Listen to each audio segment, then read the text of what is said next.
မှာနှစ်ပေါင်း2560ဒါပြိဋိဘံဆံသွားတဲ့နှစ်ကိုပြောတာနှစ်ပေါင်း2560ကြာခဲ့ပြီအဲ့ဒီမြတ်စွာဘုရားသခင်ကိုရမြတ်ကုသိနာရမှာ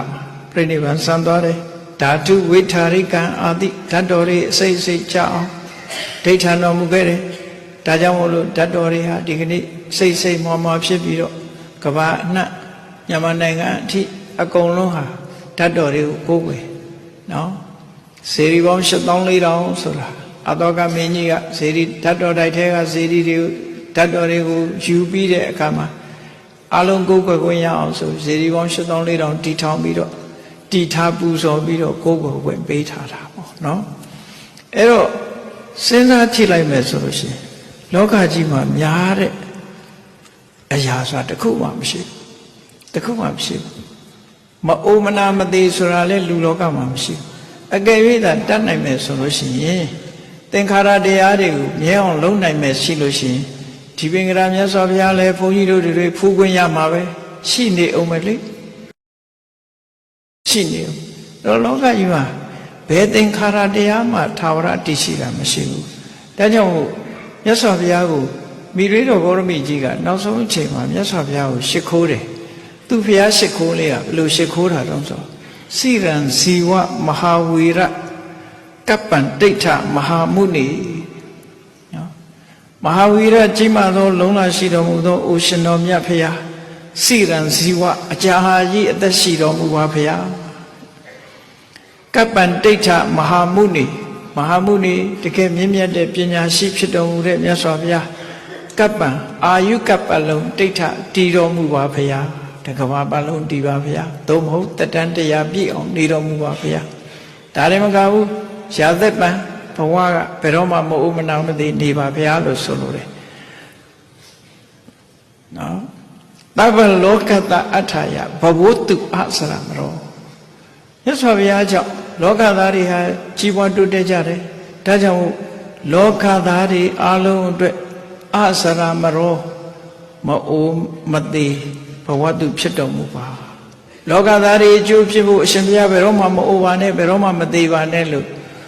မိရိတော်ကြီးကဘုရားကိုအဲ့လိုသွားရှ िख ိုးတယ်နော်အဲ့ဘုရားရှ िख ိုးကြိုက်ရင်လည်းကြက်တာပေါ့နော်စိရံဇီဝမဟာဝေရကပ္ပံဒိဋ္ဌမဟာမုနိအသက်ရှိတော်မူပါရှည်ကြစွာအသက်ရှိတော်မူပါတကဘာပတ်လုံးတည်ထမ်းတော်မူပါလောကသားတွေအားလုံးအတွက်မအိုမသေးနေတော်မူပါလို့ဆိုတော့မြတ်စွာဘုရားမိရွေးတော်ကြီးတဲ့ဘုရားဆိုတာဒီလိုမရှ िख ိုးကောင်းဘူးရှ िख ိုးနဲ့တဲ့ဒီလိုရှ မခိုးနဲ့ဒီလိုမရှ िख ိုးထိုက်ဘူး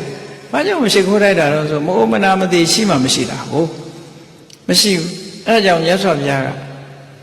ရှ िख ိုးတာပြင်ပေးတယ်ဒီလိုရှ မခိုးနဲ့တဲ့ငါ့ကိုရှ िख ိုးလို့ရှိရင်ဘယ်လိုရှ िख ိုးရအာရဒဝီရိယေပဟိတတေနိစ္စံဒံလပရကမေသမက်ခေတာဝကေပတ္တဧတံဗုဒ္ဓနာဝန္ဒနာအာရဒဝီရိယေကြိုးစားအထောက်မှုလုံလဝီရိယရှိကြတယ်ပဟိတတအာယုန်တစ်ခုတည်းပေါ်မှာဘဝကိုဆွန့်လွတ်ထားတဲ့ပုဂ္ဂိုလ်တွေဖြစ်ပြီးနိစ္စံဒံလပရကမေပဟိတတဆိုတာနိဗ္ဗာန်ကိုတစ်ခုတည်းကိုနိဗ္ဗာန်တစ်ခုတည်းကိုဥတည်ပြီးတော့ဆွန့်လွတ်ထားပြီးနိစ္စံဒံလပရကမေအမြဲတမ်းခိုင်မာတဲ့ကြိုးပမ်းအထောက်မှုရှိကြတယ်သမက်ကြီးတပါးနဲ့တပါးသင်သင်မြတ်မြတ်ညီညွတ်ကြတယ်တာဝကေတပည့်တို့ကို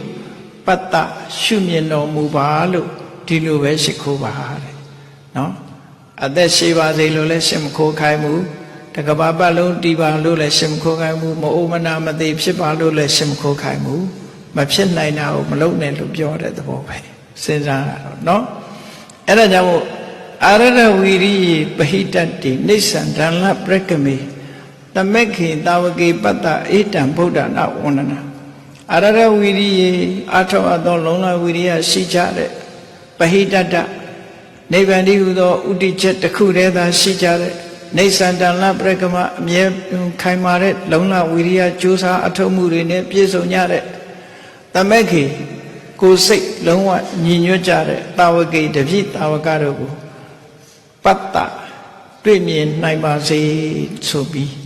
ဧတံဗုဒ္ဓနာဝန္ဒနာ ဧတံဝန္ဒနာဣရှိခိုးခြင်းသည်သာလဲဗုဒ္ဓနာဝန္ဒနာဘုရားရှင်တို့ကိုရှိခိုးခြင်းမှန်တယ်လို့မြတ်စွာဘုရားဒီလိုဟောကြားခဲ့တာဖြစ်တယ်။ဒါကြောင့်ဝေယဓမ္မသင်္ခါရလို့ဆိုတဲ့အတိုင်းသင်္ခါရတရားမှန်သမျှဟာဘယ်တော့မှတည်မြဲတာမရှိဘူး။အာလုံးအခုနှစ်ကျိတ်25စုသောရှင်တော်ဘုရားတွေဟာအာလုံးပြောက်ကွယ်သွားကြပြီ။လောကမှာတကူအကြီးဆုံးသီလအားဖြင့်အမြင့်မြတ်ဆုံးသမာဓိအားဖြင့်အမြင့်မြတ်ဆုံးပညာအားဖြင့်အမြင့်မြတ်ဆုံး